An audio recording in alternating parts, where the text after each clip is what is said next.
Müslüman, kardeşine sahip çık. Ekber! Allahu Ekber! Ekber! Allahu Ekber!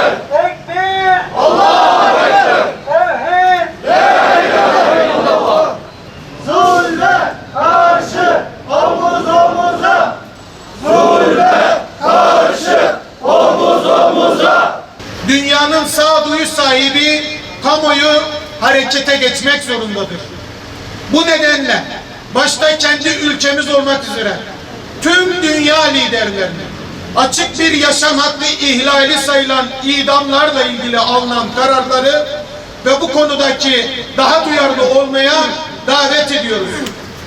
Bu çerçevede Mısır nezdinde de resmi girişimler başlatarak en azından idam mahkumlarına siyasi af konusunda baskı yapmalarını istiyoruz. Şayet bu konuda herhangi bir sonuç alınamaması halinde uluslararası toplumun koruma sorumluluğu ilkesi çevresinde girişimde bulunmalıdır. Uluslararası sözleşmelerle garanti altına alınmış bulunan hakların korunması konusunda kurumlar ve liderler harekete geçmek zorundadır. Muhaliflerle mevcut rejim arasındaki gerilimin tonunu düşürmek üzere uluslararası aktörler harekete geçmek zorundadır. Bu noktada mevcut Mısır rejimine de çağrıda bulunuyoruz. Bugüne kadar darbe sonrası yapılan idamlardan mevcut yönetimler hiçbir fayda sağlamadığı gibi bu idamlar siyasi krizi ve toplumsal barışı da daha çok zedelemiştir.